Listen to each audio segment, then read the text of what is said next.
11 اور 12 جماعت دونوں کے لیے ہے۔ کئی موضوعات جو آج نئے ہیں یا جن پر بہت زیادہ زور دیا جاتا ہے، ان میں ایک ہے بیٹی پڑھاؤ بیٹی بچاؤ۔ خدا تعالیٰ نے انسان کو اولاد کی نعمت سے نوازا ہے، اس میں بیٹا اور بیٹی دونوں شامل ہیں۔ کہا جاتا ہے کہ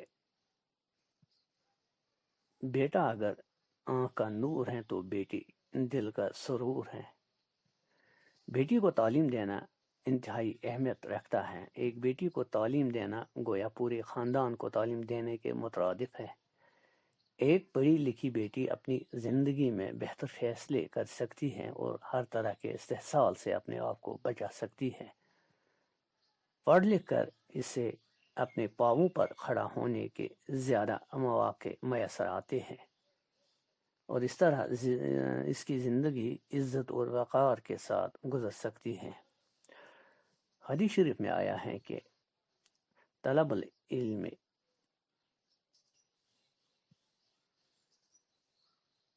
فریضتاً علی کل مسلم و مسلمتاً، یعنی علم کا حصول ہر مسلمان عورت اور مرد پر فرض ہے۔ اب یہاں پر جب اسلام نے امتیاز نہیں رکھا ہے لڑکا اور لڑکی میں، عورت اور مرد میں تعلیم کے حصول کے لیے، تو کیوں سماج میں بیٹی کو تعلیم کے نور سے محروم رکھا جائے؟ بیٹی بن کر والدین کی اطاعت کو اپنا اولین فرض سمجھتی ہے۔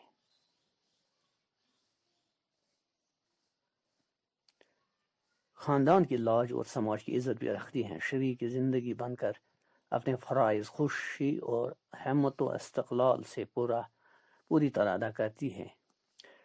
بہادر رہبر، فلاسفر، حکیم، سائنسدان، ولی اور پیغمبر تک عورت ہی کے بطن سے پیدا ہوئے۔ بیٹی پڑھاؤ بیٹی بچاؤ ایک عالمی منصوبہ بھی ہے جس کا مقصد بچیوں اور خواتین کے حوالہ سے بیداری اور رفاہی خدمات کی فراہمی میں ترقی لانا ہے اور ہر لڑکی کو تعلیم کے زیور سے آراستہ کرنا ہے۔ ہندوستان میں اس حوالے سے 100 کروڑ کے سرمایہ سے اس منصوبہ کا آغاز کیا گیا اور مردم شماری کے مطابق 2001 میں جنسی تناسب 1000 لڑکوں پر 927 لڑکیاں تھا، جو 2011 تک آتے آتے گھٹ کر 918 تک آ گیا۔ 2012 کی یونیسیف رپورٹ کے مطابق ہندوستان 155 ممالک میں 41ویں نمبر پر ہے۔ نیز حکومت کی جانب سے یہ تجویز بھی دی گئی کہ اس منصوبہ پر وزارت داخلہ مزید 150 کروڑ خرچ کرے تاکہ بڑے شہروں میں خواتین کے تحفظ میں اضافہ کیا جا سکے، لیکن ان تمام کوششوں سے بہتر نتائج اسی صورت میں برآمد ہو سکتے ہیں جب بیٹیاں پڑھ لکھ پائیں اور علم کی روشنی سے ان کی زندگی کا اندھیرا ختم ہو جائے۔ ماہرین کا کہنا ہے کہ اگر دنیا کے ممالک میں لڑکیوں کی پیدائش سے متعلق رویہ نہ بدلا گیا تو مستقبل میں معاشرتی لحاظ سے دنیا کو خوفناک مسائل کا سامنا ہو سکتا ہے۔ ہر مذہب و ملت میں علم حاصل کرنے کی تلقین و تاکید کی گئی ہے۔ تعلیمی نسواں پر کہیں بھی پابندی عائد نہیں ہے۔ آج کی بیٹیاں کل کی مائیں ہیں۔ اگر ہم چاہتے ہیں کہ وہ عاقل اور سعادت مند ہوں اور مستقبل میں نیک اور شفیق مائیں بنے تو ان کے دماغوں کو علم کے نور سے روشن کرنا ہوگا۔ ویسے کشمیر میں جہاں تک بچیوں کو پڑھانے کا رجحان ہے وہ حوصلہ بخش ہے، کیونکہ یہاں پر کوئی بھی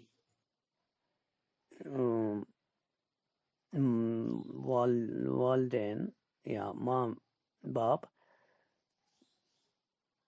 ایسا نہیں نظر آتا ہے جو نہ چاہتا ہو کہ لڑکوں کے ساتھ ساتھ اس کی بچیاں بھی تعلیم حاصل کر سکیں۔ اگر کہیں پر کوئی ایکا دکا واقعہ نظر بھی آتا ہے لیکن وہ بہت کم ہے۔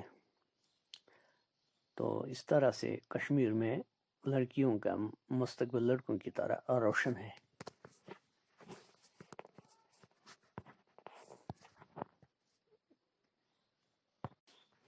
11 اور 12 جماعت دونوں کے لیے ہیں۔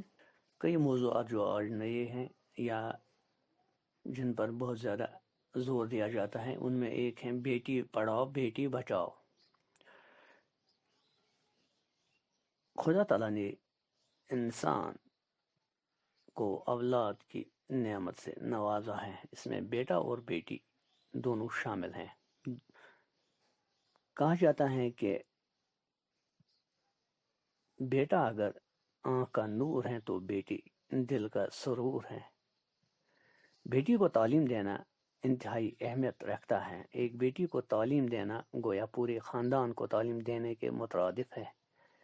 ایک پڑھی لکھی بیٹی اپنی زندگی میں بہتر فیصلے کر سکتی ہے اور ہر طرح کے استحصال سے اپنے آپ کو بچا سکتی ہے۔ پڑھ لکھ کر اسے اپنے پاؤں پر کھڑا ہونے کے زیادہ مواقع میسر آتے ہیں اور اس طرح اس کی زندگی عزت اور وقار کے ساتھ گزر سکتی ہے۔ حدیث شریف میں آیا ہے کہ طلب العلم